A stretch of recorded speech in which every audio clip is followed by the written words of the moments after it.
23 years pass, and the wounds of the draft riots fade into memory, though they never fully heal.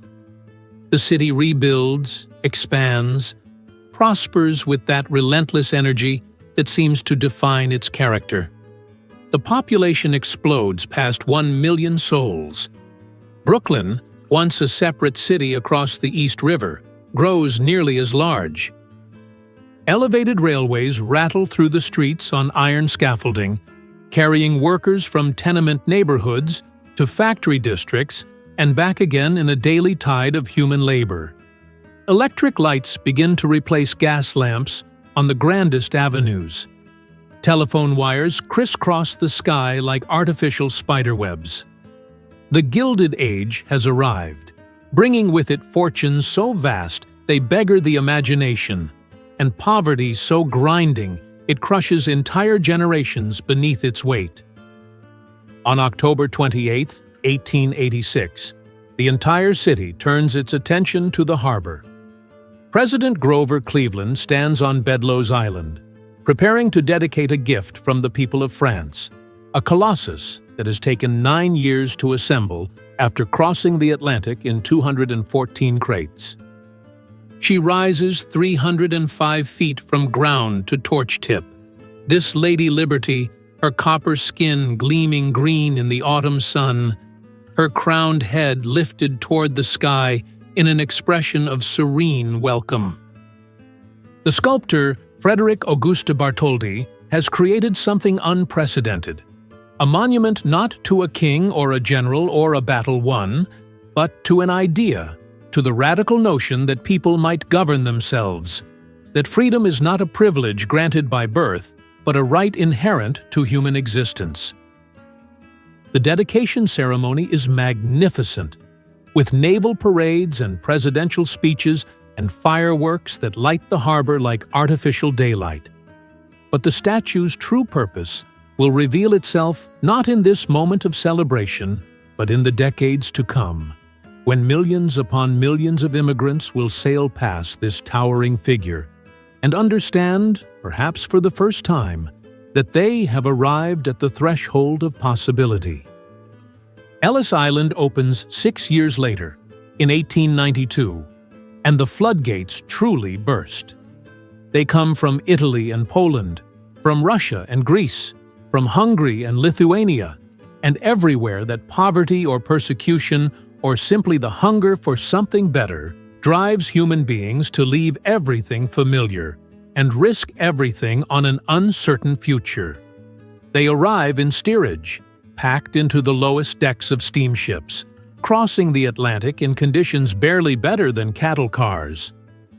They speak Yiddish and Italian and Polish and 20 other languages.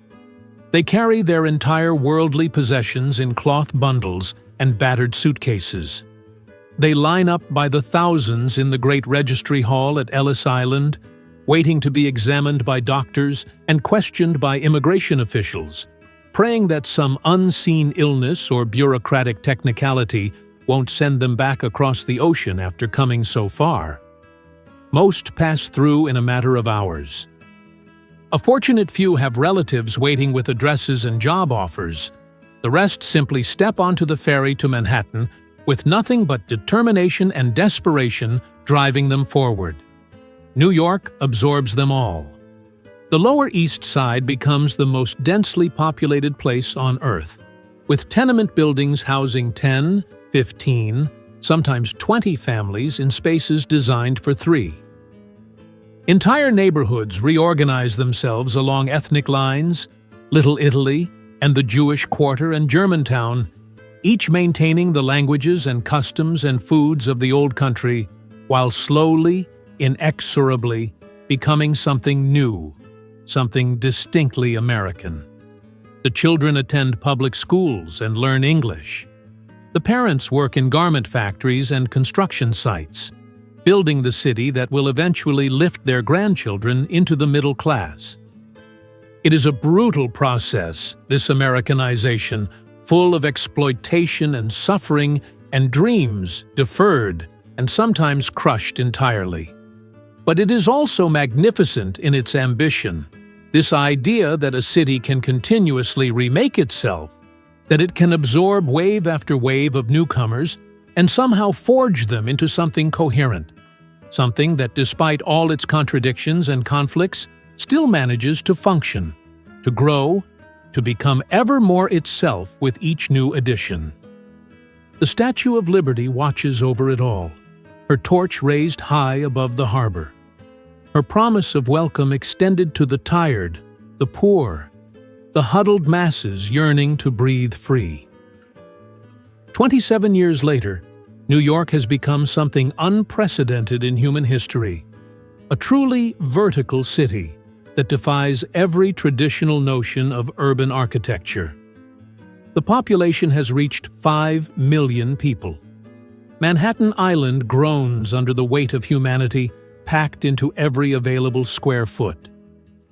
But rather than spreading outward, which geography makes difficult on an island hemmed in by rivers, the city does something audacious. It builds upward. Steel frame construction and electric elevators have made it possible to construct buildings taller than any cathedral, taller than the pyramids, taller than anything humans have ever built before. And New York, always eager to prove itself the greatest, the boldest, the most modern city in the world, embraces this new architecture with an enthusiasm bordering on mania. The Woolworth Building opens on April 24, 1913, and the world gasps. 57 stories, 792 feet tall. The tallest building on the planet. Frank Woolworth, who built a fortune selling 5 and 10-cent goods to working-class Americans, has spent $13.5 million to construct what newspapers immediately christen the Cathedral of Commerce. The comparison is apt, for architect Cass Gilbert has designed the building in Gothic Revival style, complete with gargoyles and flying buttresses, and a lobby decorated like a medieval chapel, with vaulted ceilings covered in glass mosaics and marble columns rising into the shadows. President Woodrow Wilson presses a button in Washington, D.C., and 80,000 light bulbs illuminate the building's exterior, turning it into a beacon visible for miles across the harbor. Crowds gather in the streets below, necks craned back, mouths open in wonder at this impossible tower that seems to have grown directly from the bedrock of Manhattan like some kind of architectural plant reaching desperately toward the sun. But the Woolworth Building is only the most spectacular example of a transformation reshaping the entire city. The Singer Building, the Metropolitan Life Tower, the Municipal Building, dozens of structures competing for attention and for the title of world's tallest, each one pushing the boundaries of what engineering can achieve. The skyline that emerges is jagged and irregular, an artificial mountain range of steel and stone that announces New York's ambitions to anyone approaching by sea. This is no longer merely a city. This is a statement, a declaration that the age of horizontal expansion has ended and the age of vertical growth has begun. Workers thousands of feet above the street walk steel beams with casual confidence, riveting and welding and building ever upward, while the streets below throng with automobiles and delivery trucks and electric trolleys carrying millions of people to their daily destinations. The skyscraper revolution brings new problems alongside its triumphs. The streets at the base of these towers exist in perpetual shadow, canyons of darkness where sunlight barely penetrates.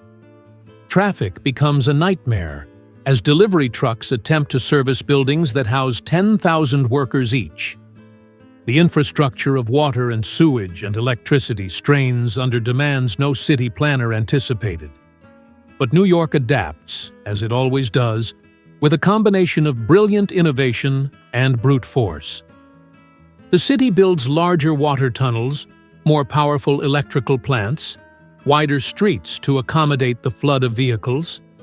It passes zoning laws requiring setbacks, those distinctive stepped-back upper floors that become the signature silhouette, of the New York skyscraper.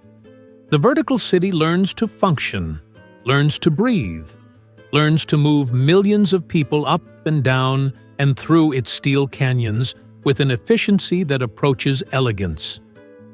And standing above it all, the Woolworth Building reigns like a crown jewel, a monument to the age of capitalism triumphant, to the belief that there is no limit to how high humanity can build, no ceiling to ambition, no boundary to what money and vision and engineering can accomplish when they combine in pursuit of the seemingly impossible.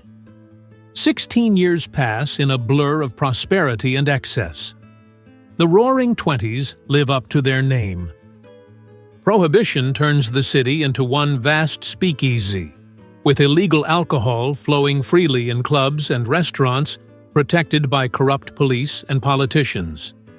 Jazz music spills from Harlem nightclubs, where black musicians create an entirely new American art form.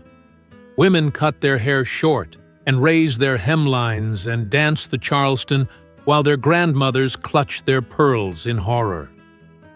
The stock market climbs relentlessly upward, creating paper fortunes that seem to multiply with magical ease. Everyone with a few dollars to spare wants to get in on the action. Shoeshine boys and elevator operators discuss stock tips. Brokers encourage buying on margin, putting down 10% and borrowing the rest, because the market only goes up. Everyone knows the market only goes up until Thursday, October 24th, 1929, when suddenly, terrifyingly, it doesn't. Black Thursday. The trading floor of the New York Stock Exchange descends into pandemonium. Sell orders flood in faster than anyone can process them. Stock prices plummet.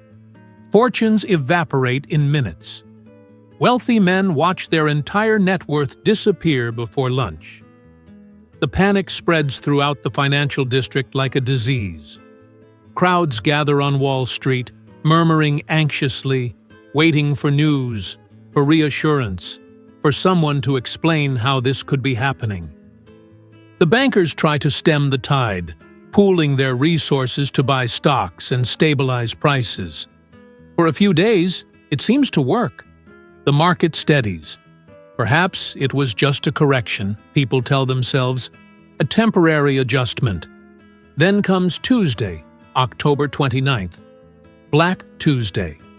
The bottom falls out completely. 16 million shares trade hands. The Dow Jones Industrial Average loses 12% of its value in a single day.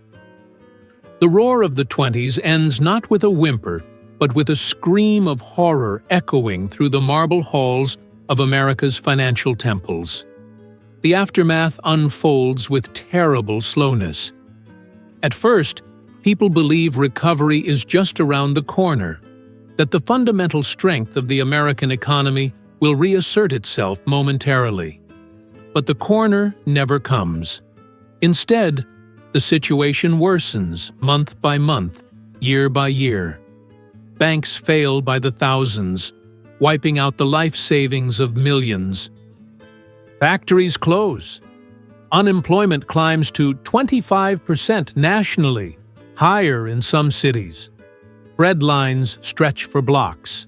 Shanty towns called Hoovervilles, named mockingly after President Herbert Hoover, spring up in parks and vacant lots, where men who once worked respectable jobs now live in shelters made from scrap wood and cardboard. New York suffers alongside the rest of the nation. The grand building projects of the 20s slow and then stop entirely, leaving half-finished structures standing like tombstones to the dead decade. The Empire State Building, completed in 1931 at the height of the Depression, stands mostly empty for years, its hundreds of offices unable to find tenants who can afford the rent.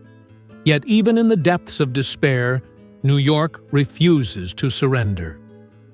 The city's fundamental infrastructure, all those bridges and tunnels and skyscrapers built during the boom years, remains intact. The people remain. The energy remains.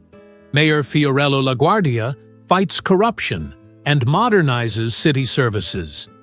President Franklin Roosevelt's New Deal programs put thousands of New Yorkers back to work, building parks and post offices and public art. The city learns to survive on less, to make do, to wait out the storm with grim determination. The Depression grinds on through the 1930s, testing the resilience of every person and every institution. But the city endures, because endurance is what cities do, because New York has survived riots and epidemics and fires and every other disaster history has thrown at it. And this too shall pass, must pass, will pass, though the passing takes longer than anyone imagined possible. And when it finally ends, it will end not with recovery, but with war. 16 years after the crash, the Depression finally ends, though not through economic recovery, but through the terrible catalyst of global war. Pearl Harbor is attacked on December 7, 1941, and America enters World War II with the full force of its industrial might. New York transforms overnight into the arsenal of democracy. The Brooklyn Navy Yard employs 70,000 workers building battleships and aircraft carriers. Factories that sat idle throughout the 30s now run 24 hours a day, 7 days a week, churning out everything the military needs: uniforms, weapons, ammunition, vehicles, medical supplies. Women take factory jobs their fathers and brothers left behind when they enlisted. The city dims its famous lights for fear of German submarines lurking off the coast. Times Square goes dark. The harbor fills with warships and troop transports. But beneath the anxiety and sacrifice runs a current of purpose, of unity, of the sense that the entire nation is engaged in something larger than individual concerns, something that demands and receives total commitment. Then comes Tuesday, August 14th, 1945. The war in Europe has already ended in May, but Japan fights on despite facing inevitable defeat. Then word spreads through the city like electricity through a wire. Japan has surrendered. The war is over. Times Square explodes in the most spontaneous, joyous celebration in American history. Hundreds of thousands of people flood into the intersection of Broadway and 7th Avenue. Soldiers and sailors still in uniform, factory workers still wearing their overalls, office workers who abandon their desks and simply run outside because this moment demands to be shared, demands to be experienced collectively. Strangers kiss strangers. Confetti rains down from office windows in blizzards of ticker tape. The whole city becomes one vast party that lasts through the night and into the next day. Alfred Eisenstadt captures the iconic photograph of a sailor kissing a nurse, an image that will come to represent not just that day, but the entire feeling of relief and triumph washing over a nation that has endured 16 years of depression and war and is finally ready to exhale. The post-war years bring prosperity beyond anything the city has known before. Soldiers return home on the GI Bill, getting college educations and buying houses in the new suburbs, spreading across Long Island and New Jersey and Westchester County. The economy booms as pent-up consumer demand explodes into a frenzy of spending. New York stands unchallenged as the capital of the world. London is bankrupt and bomb-damaged. Paris is recovering from occupation. Berlin lies in ruins. Tokyo is devastated. But New York has emerged from the war not only unscathed, but stronger, richer, more powerful than ever before. The United Nations chooses Manhattan as its permanent home, constructing its glass headquarters on the East River, where diplomats from every nation gather to debate the future of humanity. Wall Street finances the reconstruction of Europe through the Marshall Plan. Madison Avenue invents modern advertising and exports American culture to the world. Broadway produces shows that tour globally. Jazz and bebop and abstract expressionism radiate outward from the city's clubs and galleries, defining the artistic cutting edge of the era. But perhaps the most remarkable transformation is cultural. New York becomes not just wealthy, but cosmopolitan in a way no American city has been before. The war has brought people from every background together, breaking down some of the rigid ethnic barriers that defined the pre-war city. The children and grandchildren of immigrants who arrived through Ellis Island have fought for their country and returned determined to claim their full share of American prosperity.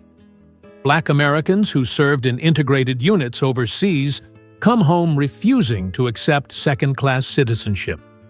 Women who worked in factories and offices during the war resist being pushed back into purely domestic roles. The city contains all these tensions and contradictions and possibilities, all these competing visions of what America should become. For a brief, shining moment in the late 1940s and early 1950s, New York represents the best of what the nation might be. Prosperous, creative, diverse, confident, looking forward to an unlimited future. It is an illusion, of course. The cracks already show for those willing to look. White flight to the suburbs is beginning. The manufacturing base is starting to erode. Racial tensions simmer beneath the surface. But for now, in the glow of victory and prosperity, the city celebrates itself as the undisputed capital of the American century. 32 years later, the Golden Age is a distant memory. The New York of 1977 bears little resemblance to the triumphant city of 1945. The manufacturing jobs that once sustained the working class have fled to the suburbs or the South or overseas, leaving behind empty factories and unemployed workers. The middle class has followed the jobs, abandoning the city for bedroom communities in the surrounding counties, taking their tax dollars with them. The population has dropped below 7 million for the first time in decades. Entire neighborhoods in the Bronx look like war zones, with burned-out buildings and rubble-strewn lots where apartment blocks once stood. Times Square, that symbol of American vitality, has become a dangerous district of adult theaters and drug dealers. The subway system is covered in graffiti, its cars and stations neglected and dangerous. Crime has exploded to levels that seem almost incomprehensible. 2,000 murders a year, robberies and assaults in numbers that make national headlines and turn New York into a symbol of urban decay. A cautionary tale about what happens when cities fail. The city government teeters on the edge of bankruptcy. In 1975, Mayor Abraham Beame went hat in hand to Washington seeking a federal bailout, only to be refused. The Daily News ran a headline that became instantly infamous: "Ford to City, Drop Dead."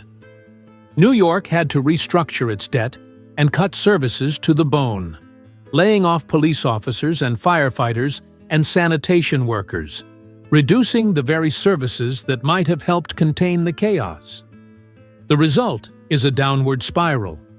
Less services lead to more crime leads to more flight leads to less tax revenue leads to less services. By the summer of 1977, the city exists in a state of barely controlled emergency, lurching from crisis to crisis, its very survival in question. Then comes Wednesday, July 13th. The evening is hot and humid, typical summer weather. A series of lightning strikes hits power lines in Westchester County shortly after 9 p.m. The electrical grid, already strained by the heat and inadequately maintained due to budget cuts, begins to fail. Within 25 minutes, the entire city plunges into darkness. All 5 boroughs. 8 million people. No power, no lights, no refrigeration, no air conditioning, no traffic signals, no subway trains. The blackout of 1965 had been different, an oddity that brought New Yorkers together in shared inconvenience, with people helping each other and crime actually decreasing. But 1977 is not 1965. This city is angry, desperate, explosive. Within an hour of the blackout, looting begins. Within 2 hours, it is widespread. Within 3 hours, entire commercial districts are being systematically stripped of everything valuable. The looting continues for 25 hours, through the night and into the next day, until power is finally restored. Thousands of stores are destroyed. Fires burn out of control in multiple neighborhoods as looters set buildings ablaze, either accidentally or deliberately. The police make more than 3,000 arrests, but they are hopelessly outnumbered and overwhelmed. The damage exceeds $300 million. The images broadcast nationally and internationally show a city in complete breakdown. Mobs carrying televisions and furniture through broken storefronts. Flames rising from entire blocks. Police unable to maintain even a pretense of order. It is New York's lowest moment, the point at which the city seems to have failed so completely that recovery might be impossible. Politicians and pundits declare urban America dead, killed by crime and corruption and racial tension and economic collapse. New York becomes shorthand for everything wrong with cities, with liberalism, with the social programs of the 60s that promised so much and delivered, apparently, only chaos. But something unexpected happens in the aftermath. The city refuses to die. Business owners rebuild. Communities organize. A new generation of leaders emerges, determined to prove that New York can be saved, can be reformed, can rise again. The blackout of 1977 becomes not the city's epitaph, but the low point from which it begins, slowly and painfully, to climb back.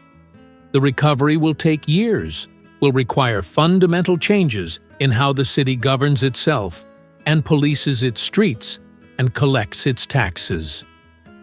But the recovery will happen because New York has survived worse, because the city possesses something deeper than good government or low crime rates or fiscal stability, some essential vitality that refuses to be extinguished no matter how dark the night becomes. 24 years pass, and the transformation is remarkable. The New York of 2001 is almost unrecognizable compared to the dying city of 1977. Crime has plummeted. Times Square has been cleaned up and corporatized, its dangerous edge replaced by family-friendly entertainment and chain restaurants. The stock market has soared through the 1990s dot-com boom. Manhattan real estate prices have climbed to stratospheric levels, pushing working-class families out to the outer boroughs and beyond. The city has 8.1 million residents again, with wealth concentrated in Manhattan, while the other boroughs house the workers who keep the metropolis functioning. Lower Manhattan has become a symbol of global capitalism, with the twin towers of the World Trade Center dominating the skyline, 110 stories each, the tallest buildings in the city, housing banks and trading firms and insurance companies that move billions of dollars through the global economy every day. Tuesday morning, September 11th, 2001. The day begins clear and beautiful, one of those perfect early autumn days when the summer humidity has broken, but the cold of winter still lies months away. The city wakes and goes to work. Millions of people following their daily routines, riding subways and buses, buying coffee, sitting at desks, making phone calls, sending emails, living their ordinary lives. at 8:46 a.m. American Airlines Flight 11 crashes into the North Tower of the World Trade Center between the 93rd and 99th floors. For 17 minutes, people assume it is a terrible accident, perhaps a small plane that lost its way. Tragic, but comprehensible. Then, at 9:03 a.m., United Airlines Flight 175 hits the South Tower between the 77th and 85th floors. And in that instant, everyone understands. This is not an accident. This is an attack. The city watches in horror as events unfold with nightmarish inevitability. People trapped above the impact zones appear in the windows, waving shirts and jackets, desperate for rescue that cannot come. Some make the unfathomable choice to jump rather than burn, falling through the clear blue sky in images so disturbing that television networks will soon stop showing them. Firefighters rush into the burning towers, climbing stairs toward the flames while everyone else flees downward. At 9:59 a.m., the South Tower collapses, 110 stories of steel and concrete pancaking down in 10 seconds, sending a pyroclastic cloud of dust and debris roaring through the streets of Lower Manhattan like a gray tsunami. 29 minutes later, at 10:28 a.m., the North Tower follows, and suddenly, the towers that have defined the downtown skyline for 30 years simply no longer exist, replaced by a cloud of smoke visible from space. The death toll is staggering. 2,753 people killed in New York alone, including 343 firefighters and 71 police officers who died when the towers collapsed. The entire southern tip of Manhattan is covered in inches of dust, a gray snow of pulverized concrete and glass, and everything else the buildings contained, including, though few want to acknowledge it, the atomized remains of the people who were inside. The city goes silent in a way New Yorkers have never experienced. Air traffic is grounded. Bridges and tunnels are closed. The subways stop running. For a few hours, the city that never sleeps simply stops, paralyzed by shock and grief and fear that more attacks might be coming. But even in that first terrible day, something else emerges. Firefighters continue digging through the rubble, looking for survivors even as the pile continues to burn and collapse. Hospitals prepare for casualties that never arrive because almost everyone in the towers either escaped or died, with very few injured survivors in between. Ordinary New Yorkers line up to donate blood, so many that the blood banks have to turn people away. The city discovers reserves of compassion and solidarity and determination that surprise even its own residents. Ground Zero, as the site quickly becomes known, transforms into something between a graveyard and a construction site, with recovery workers laboring in 12-hour shifts to remove debris and search for remains, a grim task that will continue for months. The rest of the country and much of the world mourns with New York, but the city's grief is personal and visceral in a way that cannot be fully shared. This is our wound, our dead, our disaster, and we will deal with it in our own way, with our own mixture of toughness and tenderness, anger and resilience. The attacks change everything and change nothing. Security becomes paramount. Wars begin in Afghanistan and then Iraq. The city itself hardens in some ways, with armed police and concrete barriers and surveillance cameras becoming permanent fixtures of the landscape. But New York remains New York, stubborn and diverse and relentlessly forward-looking. The memorial is built. One World Trade Center rises from the ashes, even taller than the twins, a defiant assertion that the city cannot be destroyed, will not be intimidated, refuses to surrender to fear. The wound remains, will always remain, marked by the absence of the towers and the names of the dead carved in bronze around the memorial pools. But the city survives, because survival is what New York does, what it has always done, from colonial village to global metropolis, through fires and riots and depressions and attacks, always rebuilding, always adapting, always becoming more fully itself, with each crisis overcome. 25 years after September 11th, New York stands at another crossroads, though this time the challenges arrive not as sudden catastrophe, but as slow-burning crises that test the city's adaptability in different ways. The population has reached 8.3 million people, the highest in the city's history, with every borough experiencing growth. More than 800 languages are spoken on these streets, making New York the most linguistically diverse city on Earth. The subway system carries 5.5 million riders on an average weekday, moving through a network of 472 stations that connect neighborhoods from the Bronx to Brooklyn, from Queens to Staten Island, from the northern tip of Manhattan to the financial district where this story began more than 2 centuries ago. The city remains, indisputably, a global capital of finance, culture, media, technology, and immigration, a place where the world comes to reinvent itself, to pursue ambitions too large for smaller stages. But the challenges are real and growing.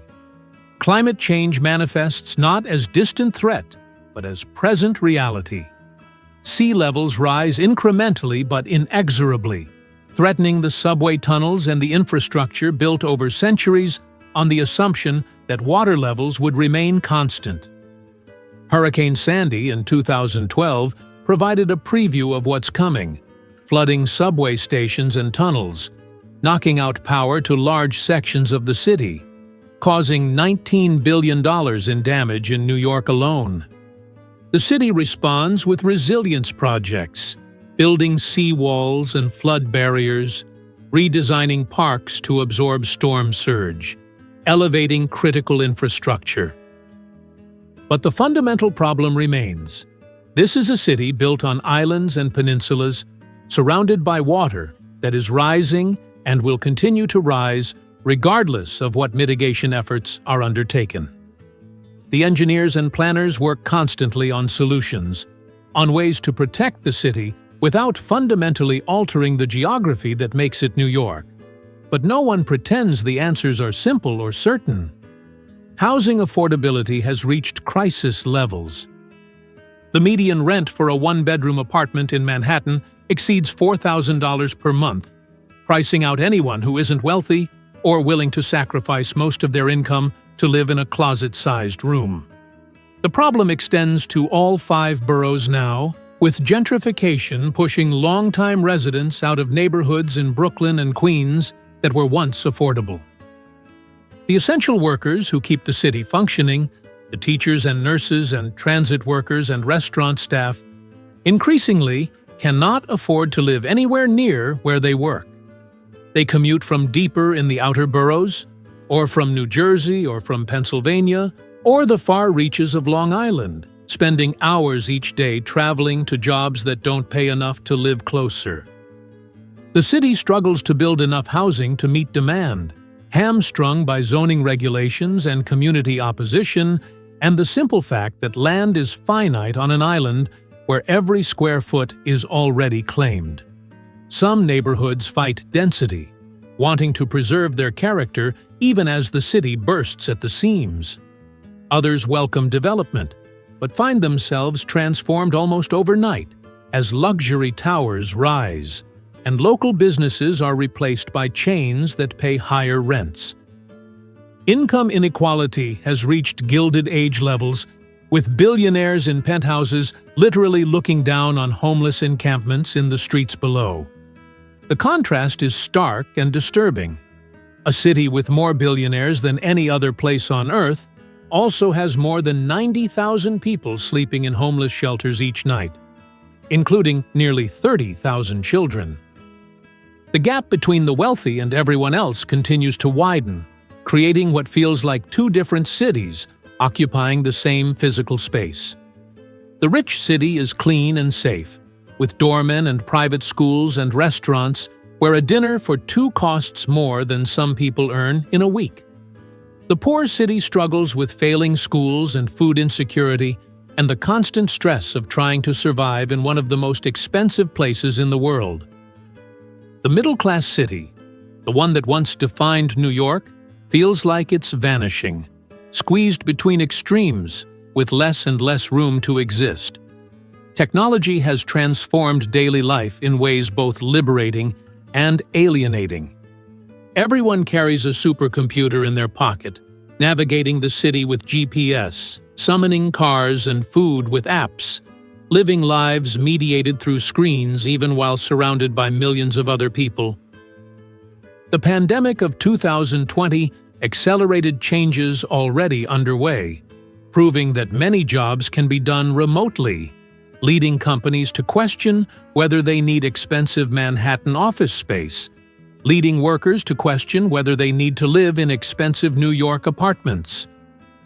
The city weathered the pandemic better than many feared, with restaurants and theaters and offices gradually reopening, but the experience left psychological scars and raised fundamental questions about what a city is for. What purpose density serves in an age when so much can be done virtually from anywhere. Yet for all these challenges, for all the very real problems that threaten to overwhelm the city's ability to solve them, New York remains New York. It remains the place where someone with talent and drive and luck can still make something of themselves, regardless of where they came from or what language their parents spoke. It remains the city that produces more art and music and literature and theater than any other place in America, that sets trends the rest of the country follows, that serves as a laboratory for urban living in an increasingly urbanized world. The skyline continues to evolve, with new towers rising in Hudson Yards and downtown Brooklyn, with the High Line converting old railway tracks into elevated parks, with neighborhoods constantly reinventing themselves in that endless process of creative destruction that defines the city's metabolism. The immigrants still come, though now they arrive by plane rather than boat, and the languages they speak are more likely to be Mandarin or Bengali or Spanish than Italian or Yiddish. They settle in Queens, that most diverse borough, where entire blocks seem transplanted from Beijing or Bogota or Dhaka. Their children attend the same public schools that educated previous generations of immigrants, learning English and American culture while maintaining connections to their heritage. The story repeats with variations, the same fundamental narrative of people seeking opportunity, of families sacrificing so their children can achieve more, of the slow transformation from outsider to New Yorker to American. The subway still runs 24 hours a day, 7 days a week, because this is the city that never sleeps, that cannot afford to sleep, that takes pride in its restless energy and round-the-clock vitality. At 3 a.m., the trains still carry nurses heading to hospital shifts and restaurant workers heading home and artists heading to early call times and all the other people whose work keeps the city functioning when most Americans are asleep. The streets are never entirely empty. There is always someone awake, always some business open, always something happening, because in a city of 8.3 million people spread across 300 square miles, someone is always experiencing every possible human emotion and activity at any given moment. Birth and death, success and failure, joy and despair, love and heartbreak, arrival and departure. New York in 2026 is not the city it was in 1800, obviously, nor the city of 1900 or 2000, but it remains recognizably itself, still driven by that same restless ambition that compelled early settlers to build a port on this protected harbor, still animated by that same hunger for something more that draws people from everywhere to try their luck on these crowded expensive, difficult, magnificent streets. The challenges are different now: climate change and inequality rather than cholera and fire. But the fundamental character endures. This is still the city that rebuilds after disaster, that absorbs newcomers and transforms them, and is transformed by them, that serves as both dream and reality, inspiration and warning, the place where America becomes most fully itself in all its contradictions and possibilities. The future remains uncertain, as it always has been. The waters rise.